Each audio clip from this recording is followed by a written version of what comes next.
Hey, my friends, Happy New Year. It's Greg Gomez III, founder, CEO, FastStartMarketer.com. So I hope you had a fantastic holiday. I hope the season has been treating you very, very well. I'm sitting here in my office doing some catch-up work. One of the things that I do for during the end of the year, transition into the new year, is sitting down and evaluating all the things we got done, things we didn't get done, and then making a battle plan as to what's still relevant for our business goals, eliminating a lot of stuff that is no longer relevant, transitioning into things that are relevant, and to double down my focus on one of the concentrations that we need to make for our businesses so we can get the better and bigger results so we can drive our revenues even higher. In that conversation and in actually having that thought process here, I've been one of the big consciences for myself is really making a better use of social media. I've been told I have a bit of a personality and that I need to put it on the interwebs more often, and that I have a very compelling way of sharing messages with folks. So I want to do that with you here. I want to share something with you that is probably my biggest takeaway from doing this over the last decade. We are shifting from the 19s or the 10s, I should say, into the swinging 20s. For the new 2020 era. The new decade has started. It's not just a new year, it's a new decade. Fantastical. However, one of the things that we have to be aware of is that business and customer attention spans are evolving all of the time. And what we need to do as business owners, as entrepreneurs, honestly, we got to knock microphones all over the place. We got to do selfie videos. And we have to be aware of what our consumers actually want. What is the market actually responding to? What do they want to see?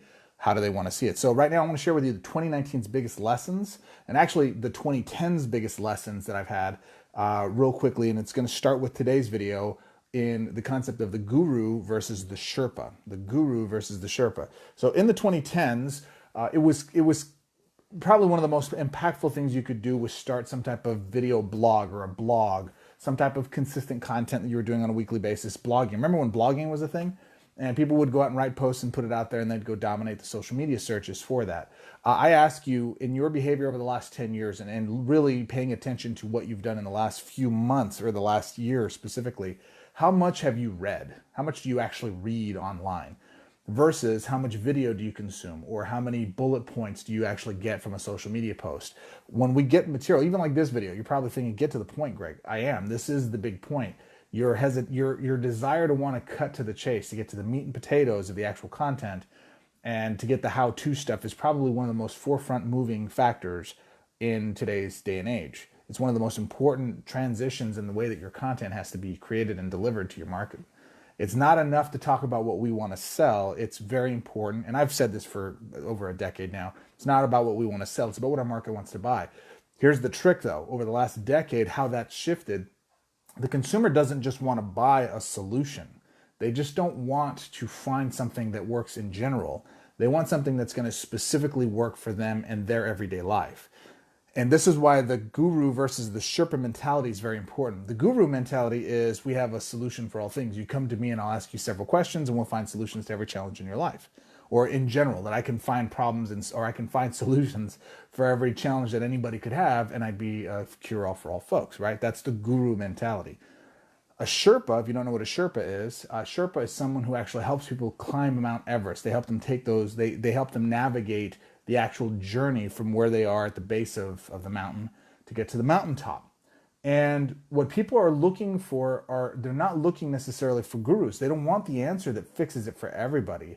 They want answers personalized for their own specific situations. And this is probably the biggest takeaway that I can impart on anybody watching this right now. It really forces you to reevaluate your products, your services, your business opportunities, whatever it is you're promoting as an entrepreneur. It makes you reevaluate, hey, how am I positioning my product or service? We're better than XYZ, or this product is so much better. Everybody in the world needs this product or benefit or whatever it is. Is that really relevant? And if it is true, let's break it down. Cell phones. Let me give you an example. Cell phones, for example. Everyone has a cell phone. I'm on mine right now. I'm using it to shoot this video, right? Everyone has cell phones, but not everybody has the same cell phone. Not everybody wants the same cell phone. If I say Apple, you have a very visceral reaction to that. You're like either pro, oh, I love my Apple phone, or oh my gosh, I can't stand Apple. I work on a Samsung. You can understand what side of the field I lay on. Politics. We could talk politics. I'm not going to mention names because I don't want Facebook to downplay this here. But we could mention candidates, presidents, people who are in office, or people who were their opposition, and you're going to have a very specific reaction to that. Don't get into politics here, but I want you to pay attention to, it's still politics, but it puts us in category A or category B. Our products and services need to have that same type of visceral reaction. Our benefits that we're providing needs to help people understand that that's not just a solution. Like, an iPhone is a great phone. I'm not trying to knock an iPhone. Is it better than a Samsung phone? In my opinion, I don't believe that it is. I prefer Samsung phones. Now, if we start that debate, I'm like hesitant to even say this because it gets such a heated response. That's good brand management. Samsung and iPhone win because it's not Android, it's Samsung, right? In my opinion, there's a lot of other Android phones, but Samsung's the one. Now you're getting the flip phone coming back, right, by Motorola. Okay, cool. I'm excited to see that. We'll see. But that, it doesn't mean that it's better. It's just what we prefer. Now, this is the big takeaway from 2010s that you need to make into 2020s. If the political climate taught us anything over the last few years, it's not truth that people want. It's not the best. It's something that's best for their biases. It's something that's best for their expectations. It's something that's best for their goals and what they want to achieve in their life. So when you can then position your offer to be better impactful for those folks with your benefits, and you become someone who can personalize the benefit. This is the big takeaway. If you can personalize the benefit of what you're providing with your products, your services, your business opportunity to that individual's specific issues, then you're going to be able to get more conversion, generate more sales, and people are going to feel like you're not just talking to anybody to go climb the mountaintop and see the guru. You're actually providing specific guidance, personalized advice, personalized navigation advice for that individual. Today we're looking to buy a house. We're looking at all these different houses. Went to 4 or 5 different houses. I created this sheet within Google Maps, and then I arranged them based on all the different locations, and it mapped out a complete different drive space, right? It was a personalized journey for me to go look at about 7 different places that we're considering, that are in consideration. And then we were eliminating them one by one. I'd say the neighborhood, then we created this hierarchy. If someone were to come to me as a real estate broker, and this is for anyone in a broker sense or anybody working in the real estate space, this is a huge deal. This is what brokers should be doing. Okay, this is what brokers should be doing right now. You'll get more of my respect. I don't have a lot of respect for real estate brokers or agents. You should be going through creating a list, going through and creating a drive time focus to go through and see those different places and advocate for your consumer. And go say, hey, I've looked at these, the neighborhood's good, the house is beautiful, and create this hierarchy of what are your most important elements. For me, I want a nice home. I also want, close enough to this area that my kids can continue to go to the same schools. But I also want it to be in a good neighborhood. Part of the reason we moved from our previous house was because the neighborhood was starting to turn, frankly. We lived in that house for 20 years. It was our starter home. We loved that house. Remodeled it, did all kinds of stuff to it. It was fantastic. Loved that place. But the challenge was the neighborhood was starting to get really seedy, man. It was getting pretty bad. And I didn't want my kids living there. And it was an hour commute each way. It just was totally inconvenient for us to live there. So we moved to this side of town, and now we enjoy it much, much more. However, this house is not necessarily what we want. It's nice, but it's not what we want. So we're looking for all of these factors to go into it. Now, a good real estate agent would go through and make a list of all of these things and then start to dissect and go through and find different properties, not just send me a list to go look at myself. I mean, I've done 80% of the heavy lifting in my own house buying. It's not a very good situation. Doesn't make me further think, and my agent's fine. She's a sweetheart. But at the end of the day, that's not really taking care of my personalized journey. It's not putting in front of me what I'm looking for in a business, or I should say in a product or a result. And because of that, if there were an agent, right, this is furthering my thought process that with Zillow and a lot of these other softwares that are out there, and as technology starts to advance, this is a job market that will eventually end. There's no need for agents outside of paperwork. I mean, none at all outside of just filling out paperwork. To the point where I'm like, I should go get my real estate license and just go buy my own house. I mean, that's where I am with this right now. Prove me wrong. If you're an agent or you know an agent, tag them in there. I'd love to hear their feedback on this and what they do other than glorified open door, look at house, you want it, great, make an offer, we'll handle paperwork, and that's it. Like, what do we need that for? That doesn't make any sense to me. Kind of off topic, but not really. As we move into this new era, as we shift into 2020, what you really need to be aware of for yourself is you got to start looking at, how can I become the person that helps this person, my consumer, that advocates for your market in a way that you're going to help them navigate the next 200 yards of their life. Not to get, everything in the world that they're looking for, but just the next 200 yards of their life. Because I promise those are the most important 200 yards that they're looking for. They have their goals, they have their long-term vision, they have the long-term things they want to accomplish. You want to understand that and get intimate understanding of how that works for them. But at the same time, over the next 200 yards of your life, in the next 30 days of your life, what are the most important things you need to get down? What if I had a magic wand, right? This is my son's. Look at my son. It's got tape on it. It's got clear tape on it. But if I had a magic wand, let's pretend it was a magic wand, and I could bonk you on the head, bonk, right? And I can give you anything you wanted in the next 20 days. Now, realistically, not winning the lottery, or you've got a swimsuit or a model's body or anything like that. Realistically, in the next 30 days, what would you consider a pretty major win, right? In business, in life, in health and fitness, in your relationships, in your electric bill. I mean, whatever you're promoting, what would you consider a win? I let you tell me what that looks like. My job as a marketer, as a salesperson, is then to go help those people navigate the next 200 yards of their life, the next 30 days of their life, to accomplish that one specific goal. This is why we've kind of transitioned in our business away from the, hey, we're going to go help you build this finished product. Because the reality is most folks don't understand what that finished product, like, I want that end result. I want a $50,000 per year business, or I want a six-figure business or a seven-figure business, or I want to take my business from X to Y, right? Okay, good. How though? How are we going to take the next 200 yards to get that done? Let's not look at it in the big picture. We want to get an idea of what that is. But the next 200 yards, just the next 100 yards. Let's keep it in football metaphors, because go Cardinals. Let's keep it in football metaphors. 100 yards. How do we score a touchdown in the next 30 days for your life? Well, I want to win today. Okay, so is that realistic? Have you ever done that before? Is that something that you've seen done? Well, I've seen the top leaders and producers of my company be able to do it. That's great. I've seen XYZ organization do that. Great. So are they more worthy than you to achieve that success? Are they better people than you to achieve that success? Well, no, I'm just as good as them. I'm just as qualified. I'm just as capable. Okay, great. So then what are they doing that's allowing them to get those results that you're not? Well, that's the good question. Great. Let's go see what those items are. Great. So now you want the win. The win's a byproduct of doing the thing. If we work out every day, we're going to lose weight, right? Losing weight isn't the thing we do. Working out is the thing we do. And the result we get is a byproduct of the thing we do. Got it? New Year's, keeping it that way. So with that in mind, what are they doing that you're not that's allowing them to achieve those results?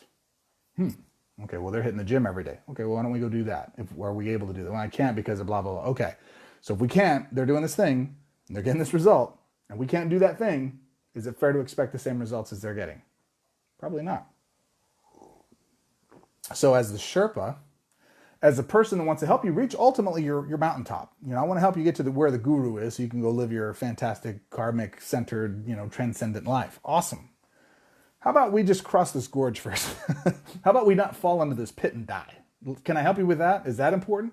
Yeah. So if we consistently make progress every 100 yards, and we're moving towards that goal, obviously that's where we're going, but if we, progress the next 100 yards, does that help you? Is that really what you want now? Yeah. I'd like to get there, but this thing right here is standing in my way. This chasm is keeping me from making the first, marginal steps towards achieving my end goal. Great. So if I could help you do that, is that something you want to do? If I could show you how to get that done, is that worth 20 minutes of your time now to learn how to get that taken care of? If I could show you how to get that accomplished, what's that worth to you? I mean, are you willing to pony up a couple $100s to make that happen? Because I can show you how to do that for a couple $100, right? Then the pricing becomes irrelevant. Oh no, it's not worth it to me to do that. Okay, then what is your price range? I mean, what are you looking to do? Also, I'm going to get it done for like $10. Or why can't you just tell me for free? And then when I make money or when my business starts to be more successful, then I'll pay you. No, that's not the way it works. It's a free market. Same rules apply to your customers. Why not just give your customers your products and your services? And, let's see how long, after they get a result with it, then they pay you. Would you be open to that? No. Okay. Same rules apply here. So if I could show you, but again, let's be honest. The real reason you're saying that, you don't want to waste money on something that's not going to be effective for you, right? So let's back up. If I could show you a way to get this done so you're not risking any money at all. Okay. If I could show you a way to get it done so you're not risking a nickel, Do you want the end result? Yeah, I do. So let me make sure I'm clear. Yes, get twice. So if I could show you a way you can achieve that result, get the thing you're looking for without risking a nickel, look, man, are you ready to pull the trigger? Are you really willing to get this done? Yeah, I am. Okay, so what would you be willing to put on the line in order to make that happen? A couple $100, $200, $300, $500? I got my Edna going on. Darling, it's fantastic, right? What would we do? How would we do it? And then we let them come back to us. So what does this have to do with personalization between the guru and the Sherpa? This is longer than I wanted this to be, but it's also very important information. For me, as the 2010s are done and we move into the 2020s, the people who can differentiate themselves and really create content on a regular consumable basis that is relevant to individuals. Case in point, like right now, I'm giving you general information, but I'm also giving examples for different market spaces: real estate, weight loss, health and wellness, network marketing, service providers. I'm trying to create different variations of the same application. The guru is, here's how you do it. That's the concept. The Sherpa helps you take that information and personalize it for your results. I want to help you personalize this content as we go along in this video series. I'm going to start doing more lives like these. I want to do them on a daily basis. I'm challenging myself to do them on a daily basis. I've failed at that very badly in the past. I'm awful at it, but I want to do it more often with you guys. So as I start to give these content to you, I want you to tell me, what businesses are you in? Comment, like, share, tag people that are in it. I got nothing for selling this. If you want to get a copy of my blueprint, you can. I'll probably put a link somewhere, but the reality is I just want to help you take this content and start to get realistic, implementable results for yourself, because the more you focus on becoming the Sherpa, the more you help concentrate the focus and the benefits on your end user to navigate the next 200 yards of their life, you will be inundated with sales, because not enough people are doing that. And for those that do it right away in your space, you're going to dominate your niches. I want to be everything to everybody, but my product does this and it does this and it does this and it does this and it does this and it is awesome. Pick the best thing it does, focus on that one thing, serve those folks, and everything else it does, those are bonuses. My main focus is to help you do this. My main focus is to help you learn how to get leads, sales conversion, and teams in place to scale your business. Those are the three things we do. Leads is probably the most important. If you get leads for your business, how much more business do you write? If you get leads, or if you have leads and you're not getting sales conversion, we help you with your sales conversion, whether that's in person or online or whatever it is. Oh, great. Now I'm starting to generate more revenue. Awesome. What good is that if you're doing all the work yourself? It kind of sucks. Let me tell you personally, it sucks. So if you then are then able to put a team in place or to use systems to scale and systemize and to leverage, then now what does that do? You have lead flow that's coming in. You got good solid sales conversion that allows you to get into profit. And then from that profit, you're able to start scaling a team and systems that allow you to grow out your business out. So it doesn't matter if you're a startup or somebody who is already established looking for better conversions. There's several different things we can do that help to make that happen for you. If you're interested, comment below. Bottom line, let me know what business you're in, how this can impact you, and what your biggest takeaway here is. And if you want examples for your specific business, tell me what the business is. Comment below, let me know what you're doing, and I look forward to helping you guys out with that. My friends, this is Greg Gomez III. Happiest of New Year's. I see Khalid is here. What's up, Khalid? Happy New Year, bro. Love you, man.